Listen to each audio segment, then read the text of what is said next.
Press the bell icon on the YouTube app to never miss a video from News Laundry. Hello and welcome to News Laundry Interviews. Today we have a very illustrious guest with us, Mr. Rajesh Jain. For those of you who were not born after the 90s and who followed the sector, you'd remember that back in 1990 there was a big talk of India World Communications being sold to Satyam for a whooping 500 crore. And this was one of the earlier websites of India, right? Yeah, this was the first set of internet portals. We had samachar.com, khel.com, coach.com, bawarchi.com and multiple others. And this was sold out to Satyam, and then this became SIFI. Satyam Infoway became SIFI. And this was big news back then because you didn't hear of such high-profile M&As back then. Yes. And currently he's the chairman and founder of Netcore Solutions, which is a communication and digital marketing solutions platform. And he's also dabbled a little at the intersection of politics and tech. In 2009, you co-founded a political action group called Friends of BJP and also Niti Digital. And you were one of the earlier voices that sort of supported Narendra Modi and thought of bringing in tech into a campaign, a campaign which would bring him as a Prime Minister. But why we have him here first is to talk about a new idea, a movement, more importantly, that you want to spread, which is Dhan Vapasi, not Ghar Vapasi, Dhan Vapasi.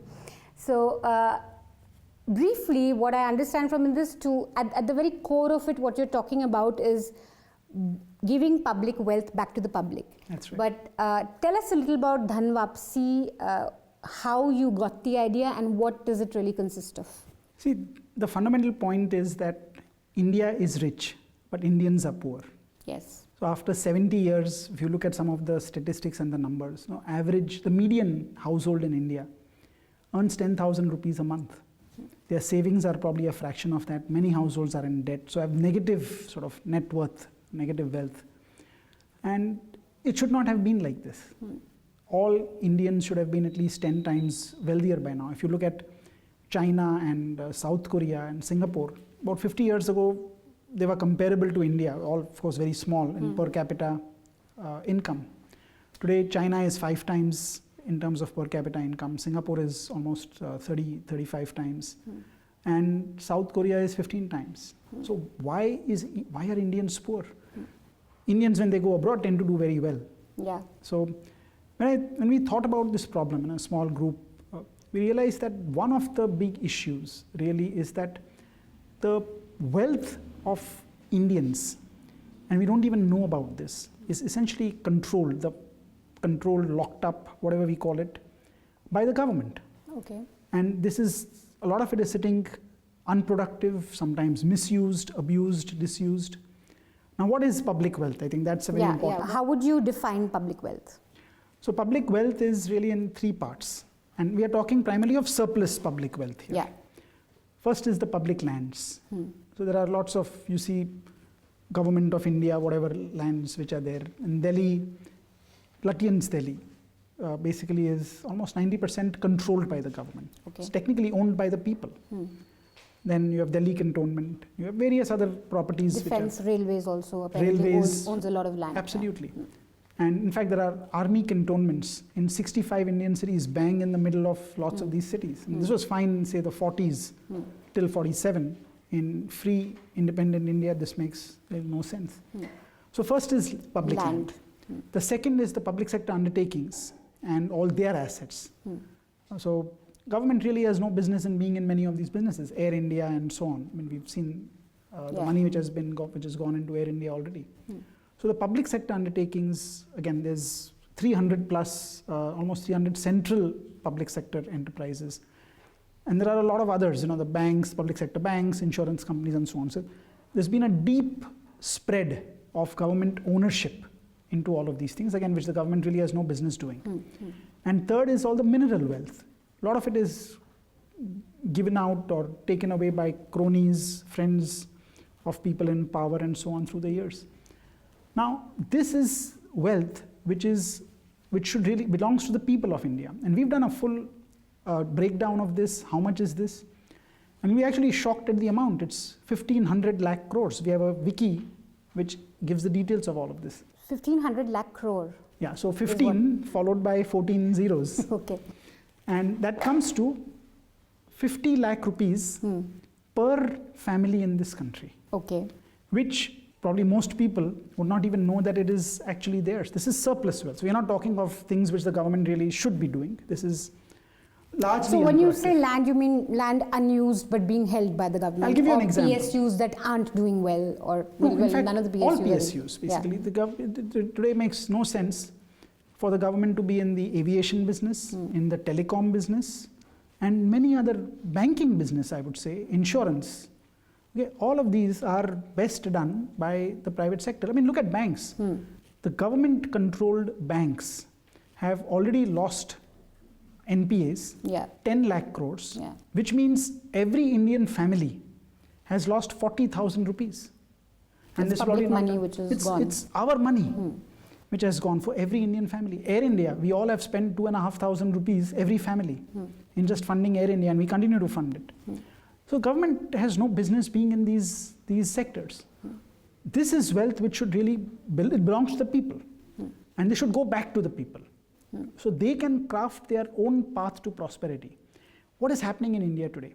The government's taking away all of this money, and their desire to be in power create vote banks, or what I call selectorates, rather than targeting the whole electorate. They'll give you one gas cylinder this year, some basmati rice next year, some solar lantern in the third year, sari in the fourth year, in return for votes. So essentially what we have in India is perpetually planned poverty.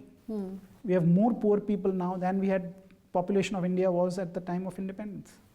This doesn't make any sense.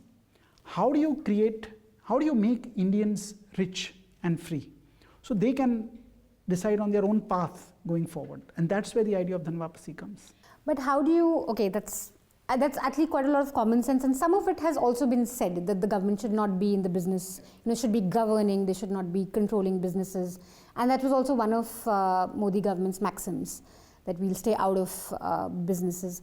But how do you propose, do you have like a path to how you're going to like give this wealth back? How do you go about dissolving, or like what is the plan, so to say, the blueprint of sort of the Dhan Vapasi? So the first part of it is the actual mechanics. How will it work? Yeah, So yeah. how will this money get raised? Yeah. How does it get returned to people? And the second part of it is this whole Dhan Vapasi idea. How does it happen? Yeah.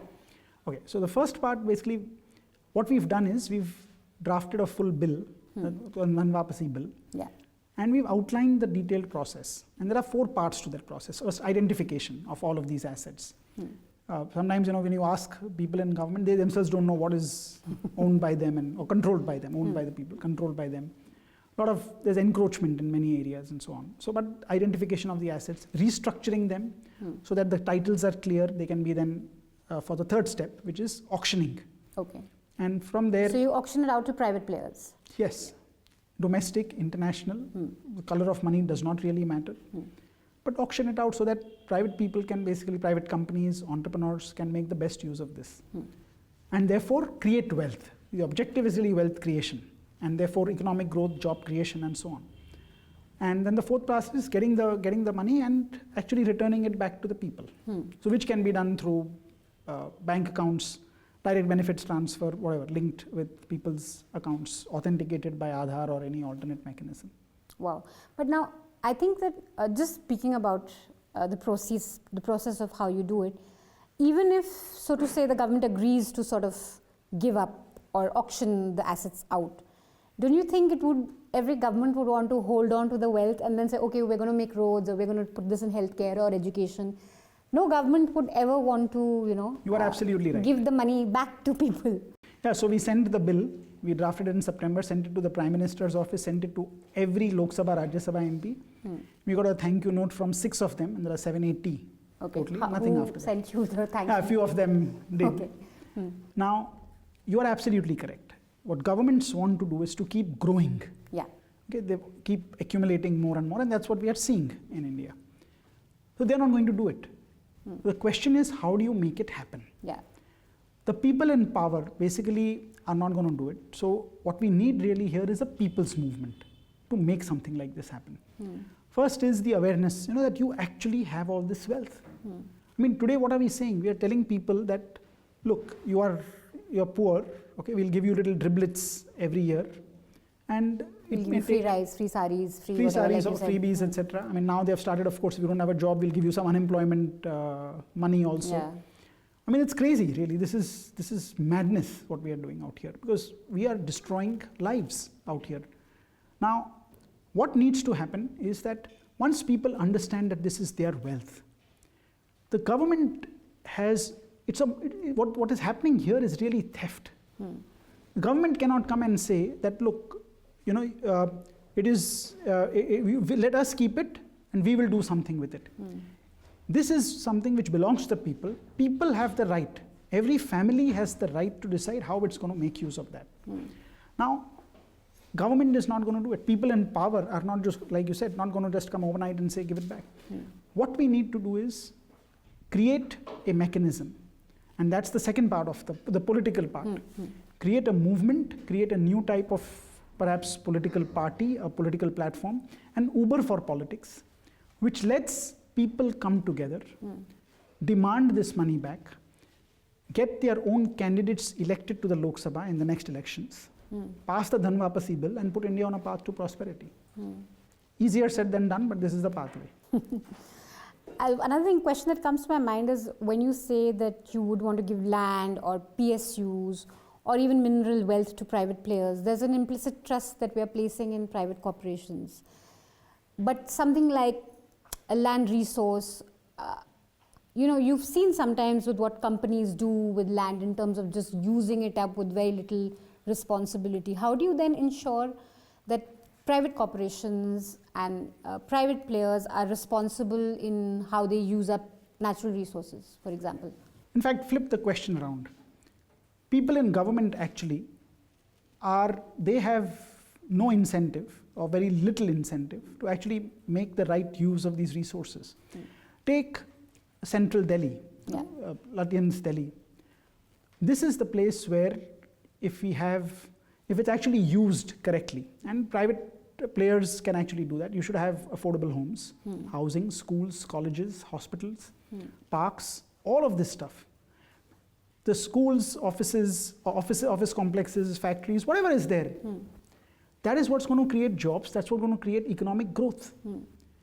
15 million, 1.5 crore people leave rural areas and come to cities every year in this country. This is now a given. Next 25 years, 40 crore people are going to come. What kind of a life are we giving them here? Because the economic opportunities are there in cities. Now you need mechanisms of wealth creation. See, in India what has happened is we are trying to distribute wealth through all these freebies without actually creating it. Yeah. And that's the path at some point of time which will take us to the bad economic situation like what Venezuela has experienced. Because at some point of time, as Margaret Thatcher put it, you run out of other people's money. If you're going to keep giving freebies, someone's got to pay for it.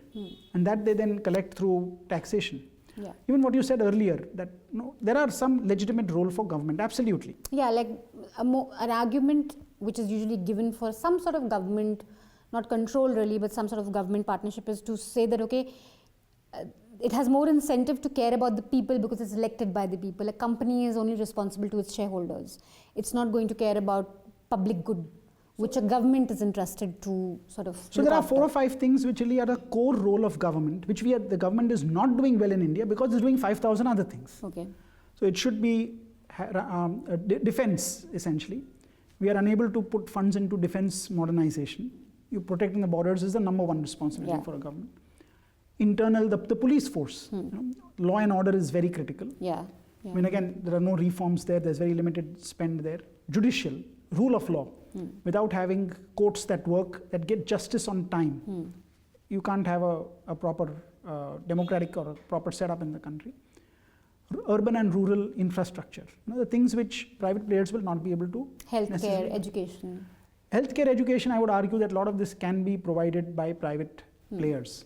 I think, see, the mistrust, I think, of private players in India is because we've historically had government operate into all of these sectors. And we've had cronies take, I mean, we've had a lot of... Yeah, it's because of the government control. See, why does corruption happen? I think it's a very important point to understand.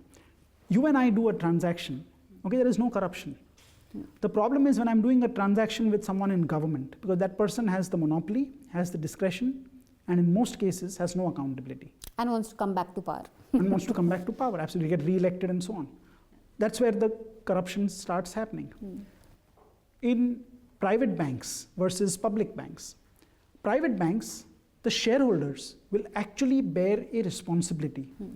They will actually lose money if the banks make bad decisions. When a public sector bank makes bad decisions, who loses the money? Not the people who are running the bank. Not the Ministry of Finance people, not the RBI. It's we people.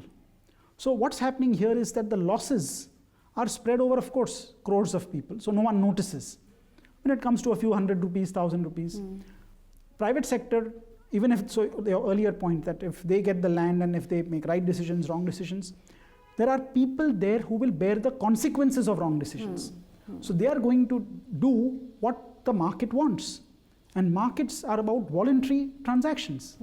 You cannot force me to transact with someone else. You can only force me to transact with the government because the government has the monopoly on the use of force.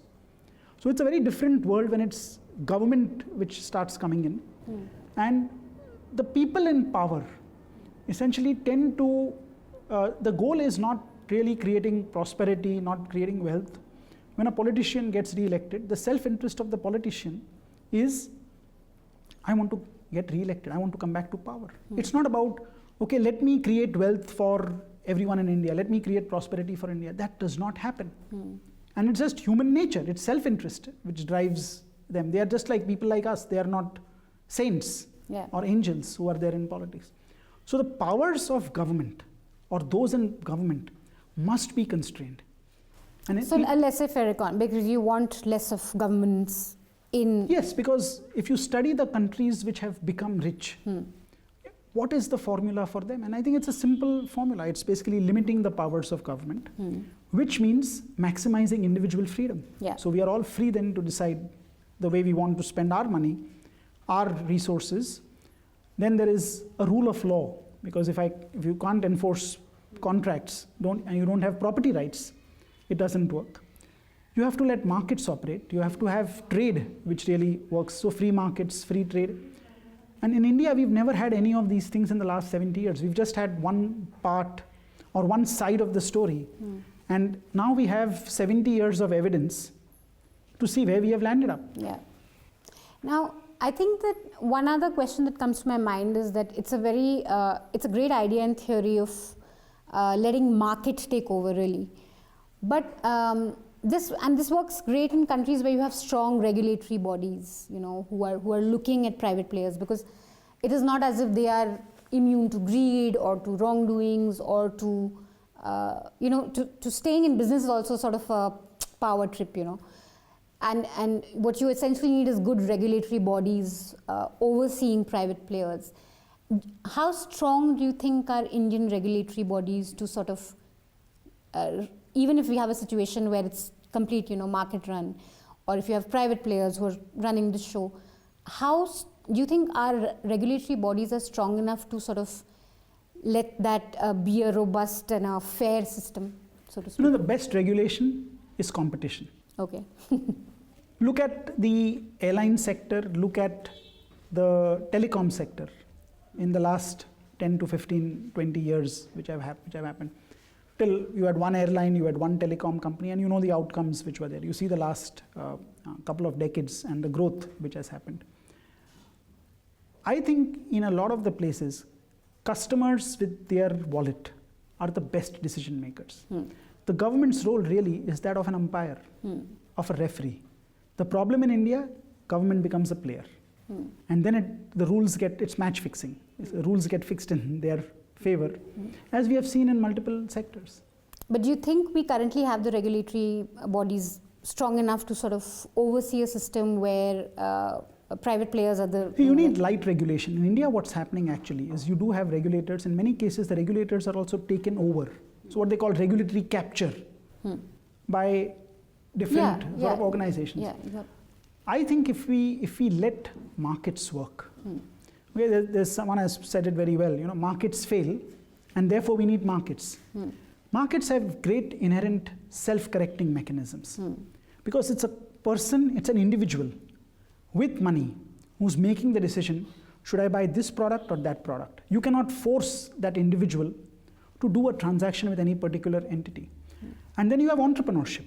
So if there is 2 or 3 players, let's say, collude together for doing something, you'll have entrepreneurs who will come in, who will then offer better products at cheaper prices. This is what we've seen in the last many 100 years. That is what has helped us actually become prosperous from the first part of human history, where really it was $1 a day per capita income till about 1800. And then you see this great divergence where some countries became very rich. Every country sort of moved up. In India, it's never really happened. And I'll tell you why this has not happened. The problem really in India has been that with the rules that we set up in this country at the time of independence in the constitution, mandated government intervention in the economy. Because you were a new country, so maybe you wanted like some... No, it was not about new country. Compare the American Constitution with the Indian Constitution. The American Constitution essentially is built where the people are the principals and those who work in government are the agents. In India, we flipped this relationship because we derived our constitution from a Government of India Act of 1935, which was written by a colonial power to rule over India. So in India, we've never really had anything other than growth of government and more interventions in the economy. And there's evidence. I mean, today when we look at the numbers, we have fifth standard kids who can't read at the second standard level. India is 126th or something in the per capita out of 200 countries globally. Look at the Ayushman Bharat scheme.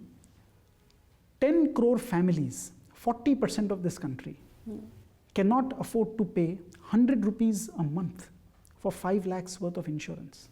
And therefore, we, through the government, are being forced to pay for the health insurance. That's how poor India is. And it should not have been like this. That is what has got to change. So with Dhan Vapasi, what you're essentially saying is that once you get the government to give up the land, the PSUs and mineral wealth, and get the money back and give it to people, you can elevate poverty. But this is still very utopian. How many, have you run this idea through like people in the government or economists? I mean, what is the reaction? So I've spoken to a few economists, and it's a bold idea. I mean, I've got very positive feedback from economists. People in the government, not like I said, not many are interested, they have not responded because it's about giving up the powers of government. And therefore, I believe this is not an idea which will get implemented by the political parties. At the end of the day, the political parties really are the ones who have their people in power. Because our root of the problem there is, in India, what we have is essentially a kakistocracy. So kakistocracy is rule of the least competent and the most corrupt. And you look at our 60, 70 years of history, we've ended up like that. See, there's money to be made in government. Because the government controls a lot of these resources. You can now dispense with favors, take money. So if we have to change our economic future, where you get all of these unproductive sort of assets into production, you need to start by first changing the politics of this country. And it will not be done by those in power currently because they benefit. I mean, Lincoln said democracy is of, for, by people. In India, what we have is a perverted version of that, where you have democracy is really of the political parties, by the political parties, for the political party bosses. And that's what we have to change. For that is where we need a sort of people's movement. Simple question. Can you select, elections are going to come in the next 4-5 months. Do you have any say in selecting the candidate who will represent your constituency? No. The headquarters, high command, are going to decide for every party who your local candidate will be. That candidate has no loyalty towards the people. The loyalty is towards the person who's put him there. And sometimes not even that. Sometimes they just switch accordingly. They switch, of course. Depending on who gives them the ticket or who denies them ticket. Absolutely. I mean, the differences between the political parties are also blurring. So BJP has taken all the Congress's sort of failed economic policies of subsidies and SOPs and schemes. And the Congress has taken up the BJP's now Hindutva and cow all together. So you are basically same to same. But when you say it should be, so okay, the way to do it is, of course, a people's movement and a sort of awareness among people that, okay, there is this money that belongs to you that should rightfully be with you.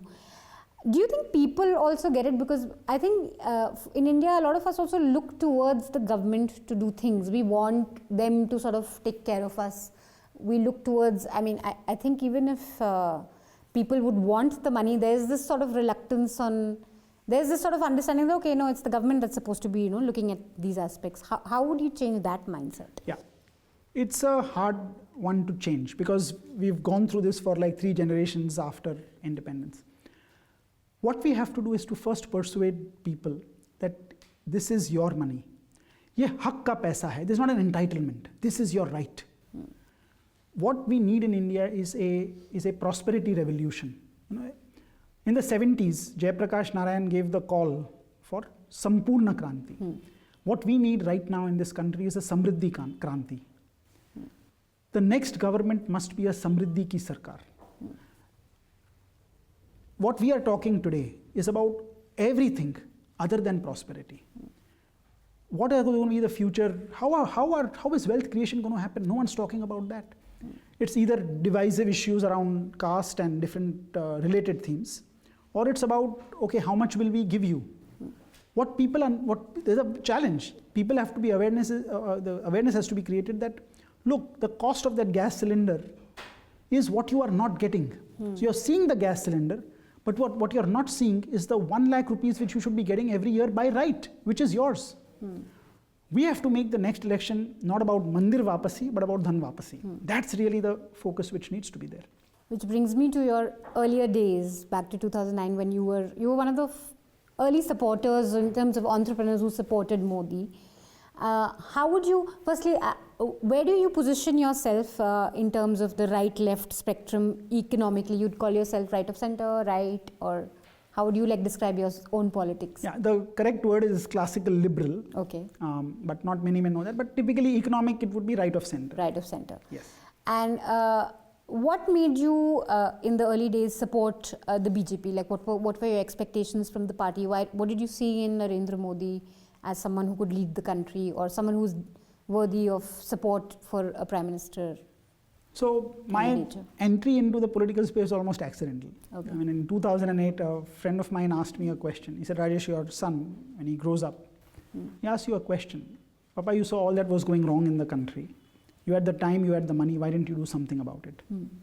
And that's the question which really made me think. And many times what happens is when you start thinking about something, sort of doors open up, almost like the alchemist. The Kainat conspires to help you, sort of thing. Okay. Then 2009, the friends of a group of us, like you said earlier, a group of us got together, created Friends of BJP.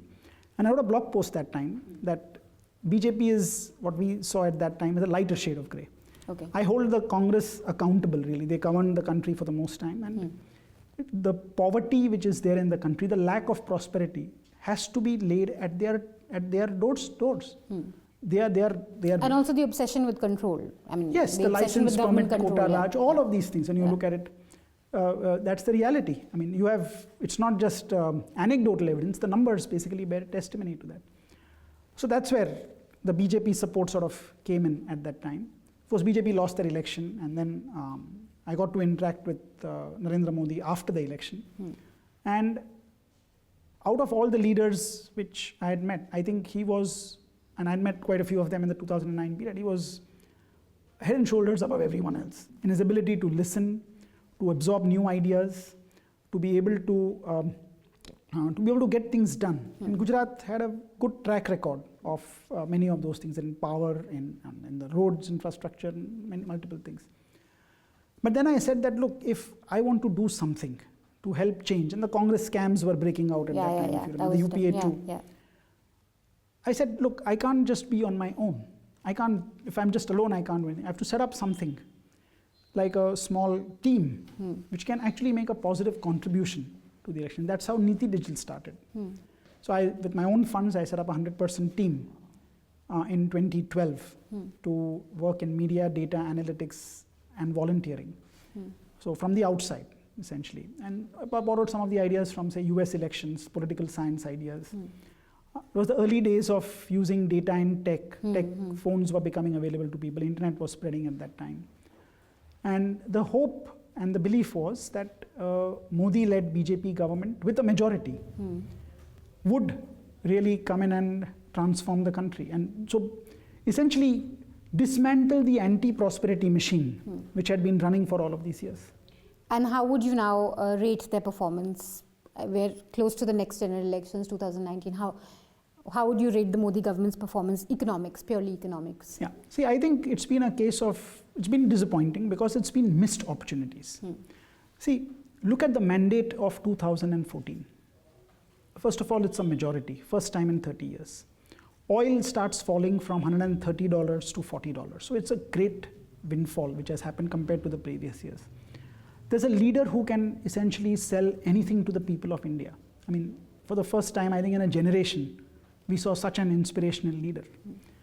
And that was the time for really doing the structural reforms across various sectors. I mean, education, healthcare, land, labor, administration reforms, judiciary. I mean, everything had to be substantially changed. It was not about incrementalism. So mandate was for change in the country. Because that is the only way Achhe Din would have come. By continuing on the policies of the past, we are not going to get that. And I think after that, there's always with every government, there's a positive card and a negative card. I think demonetization was a big blunder. And I think the consequences. That's established now. Yeah, I think even people. I don't think even Modi supporters can say it was. I think GST could have been implemented much better. Because a lot of botched up implementation. IBC has been very good. But the structural reforms which had to be done, I think have not been done. Ironically, I think if Modi had come in and said, or thought to himself, that look, let me think of this as a one-term government. What is it that I will do in the next 5 years, which will fundamentally and irreversibly put Indians on the path to prosperity? But for that, one had to understand the causes of lack of prosperity in the country. Without so that, what would you have wanted him to do? Just as an example, structural reform that you're talking about. What? I mean, in hindsight, the biggest structural reform would have been something like Dhan Vapasi to begin with. But if you expand on that, lower taxation, leave more money in the hands of people. There is no one better to decide how to spend money than people themselves, not the government. There's no reason why, if the government cuts out all of their stupid activities that they do, all the thousands of things that they have no business doing, collect the money via taxation, be transparent about what you're collecting and how you're spending it. You can bring down taxes down to 10%. Titling of property in the country. You have a lot of disputes around property, land and property in the country. Private property, this is not government property, government controlled property. I think if we can use technology to fix that, you will unlock wealth. The Odisha government has actually done some of this, where they are giving titles to slum dwellers. Now what that does is, once you get title, essentially you can now take a loan on that, you can sell it, where the other person is not worried about litigation, so you can unlock private wealth. The judicial system, 15 years, 10 years, 20 years to get justice is crazy, no one's going to fight. 3-2-1, 3 years to clear pendency, 2 years for a new system, for a new verdict, and 1 year for an appeal. Invest in good government, the things which we talked about earlier. And I think the big sector where really we needed to transform was education. And you're seeing the impact of now. You have young people who are standing at sort of chauras in the country without jobs, without probably even the skills to get good jobs. And we are destroying lives out here. You cannot get a good first job. How can you be productive? I mean, they had the skill development ministry to sort of look these were all, see, you had which to was just, a private and a you had to free up party. education. Okay, education has been the single biggest mess over the last many governments. It should have been different in this government, because the understanding of how education builds society from Nehru's time onwards. See, all Nehru had to really do was to educate and this is primary education, 1 generation of Indians. The mistake, we invested money in higher education. Didn't we? If you are educated, you will ensure your children will be more educated than you. We had to do that for 1 generation. That's what China did, that's what South Korea did. And this is where the tragedy has been. No one understands this. So it's really, if you go down and understand why are Indians not rich? But if no one even asks that question, you are not going to get the answers. This is really what should have been done. The mandate which was there was for a historic change. And you don't think it's been historic? I don't think so. But there's a criticism of people who supported him earlier on, like you or other people who thought this is about development. Whereas people say that his politics was also always about identity and majoritarian politics. It was always about Hindutva. It was always about Ram Mandir, or even if not Ram Mandir, then a stress on the rise of a Hindu majoritarian politics. And that's what a lot of people saw very clearly in the beginning. Do you think you were fooled into thinking that this could be about development, or do you think it was, and any government that comes to power will ultimately go down the populist mode? What are your views on that? Yeah, I mean, do you think it was really always about a historic change or a structural change or economics, and not about identity? See, I think if you go back to the mandate of 2014, I think there were multiple parts to that. There was a definite mandate for Modi himself, the leadership, the oratory that was there, and the positive vision that was articulated about aspirations for the new middle class. People saw that there is a path to upward mobility, really, number one. There was also a disgust with the Congress and the past. Yeah, and the scams that broke out. I mean, there was really no way they could have voted back the government. Yeah. And I think connecting these two is this belief of change. See, no one can articulate it. People are not able to articulate saying that these are the changes. They in a way trust their leaders. And that is why the responsibility on the political leadership is much greater.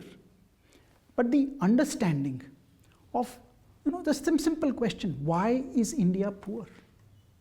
Which political leader has really asked this question? I think after protecting the borders of the country, the single most important responsibility for any leader has to be to put Indians on an irreversible path to prosperity. But when you look at some of the rhetoric today, it is about Kashmir, of course, it's about Pakistan, it's about Dhan Vapasi sometimes, it's about the cow protection, or how Congress is not Hindu enough, or how BJP cares about Hindus, or appeasement politics.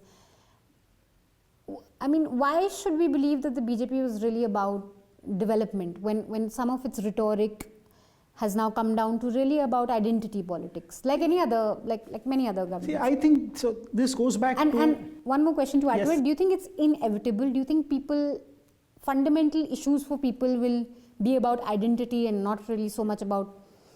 I mean, everyone wants upward mobility and all, but do you think a stronger emotive issue for winning an election is really identity than economics? I think a lot of this is happening today because we are not on the path of prosperity.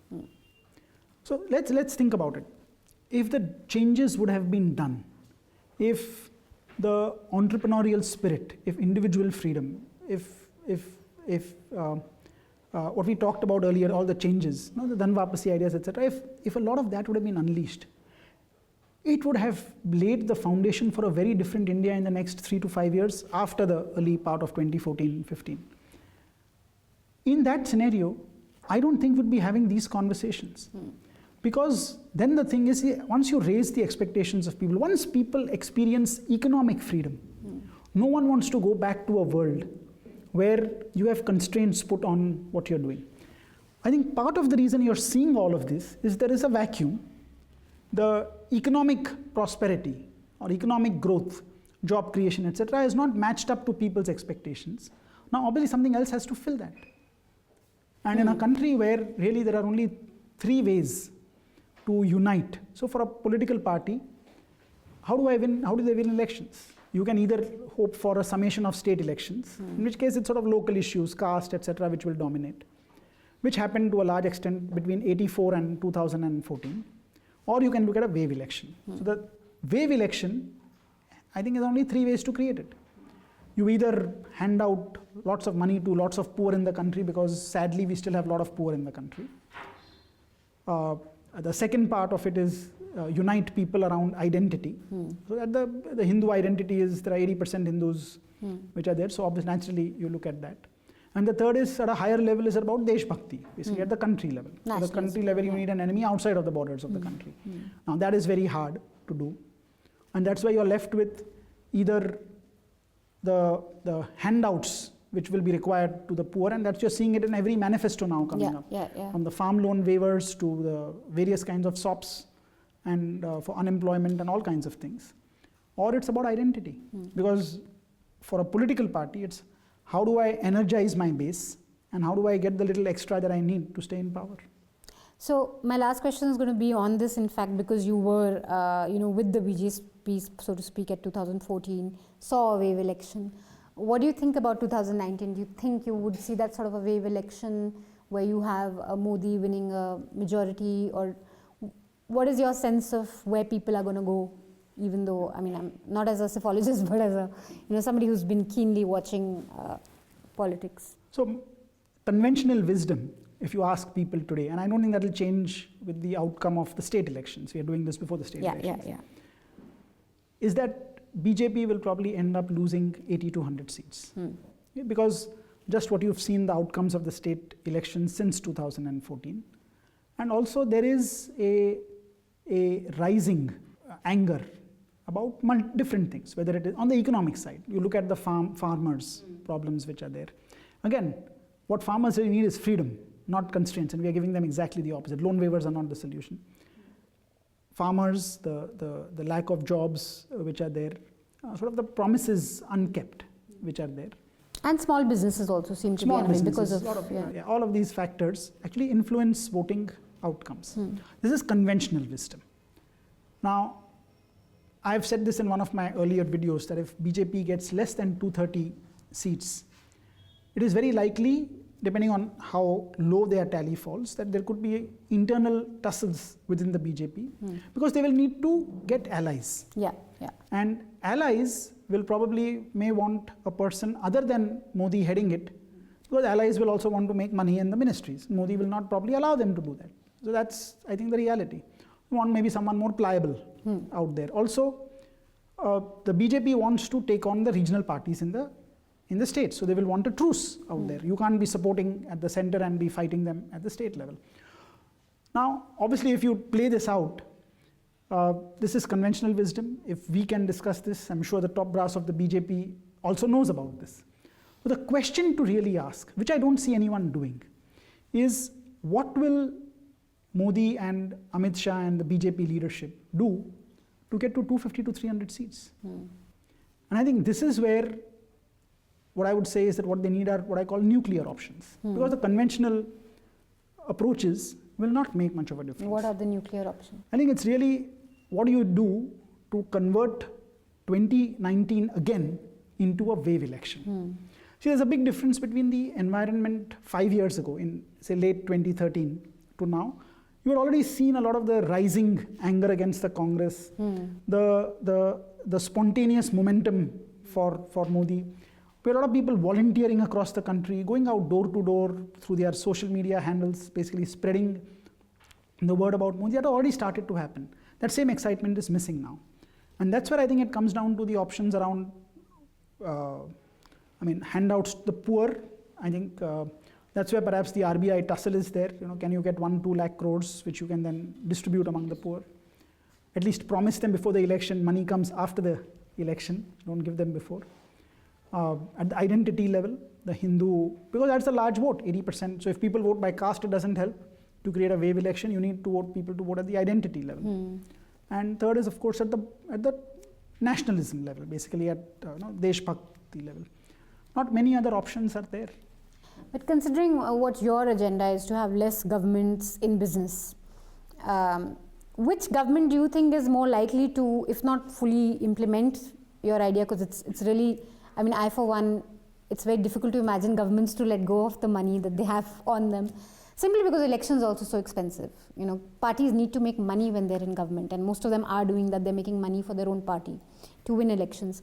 But which government would you say today, or which leader would have this sort of vision to even do like 50% of what you're suggesting, to just, get rid of control of PSUs or get rid of land that is surplus which is sitting with them?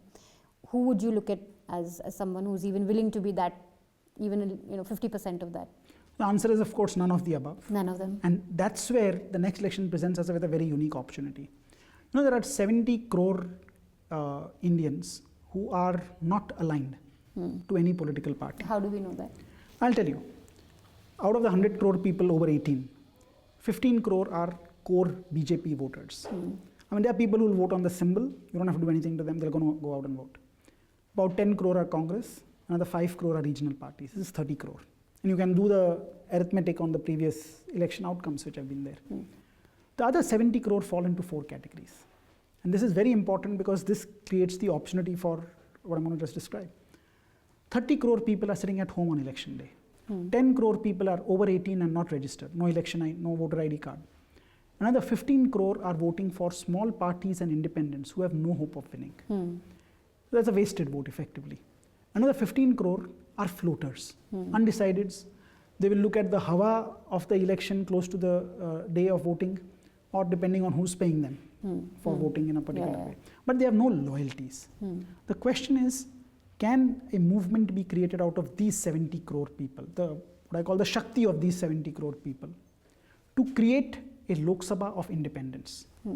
A Lok Sabha which basically, where candidates are chosen by voters themselves through primaries. So the candidates chosen are accountable. That's where the Uber for politics idea comes in. So can you connect candidates and citizens together using technology? Because this was not possible, say, 5 to 10 years ago. And if enough people come together, there's also added economic benefit for them, that you will get your wealth back, which you will not get with any of the other governments. So that's the change that we need to do. That's the type of government we need in this country. Otherwise, I think we have difficult times ahead. Hopefully not.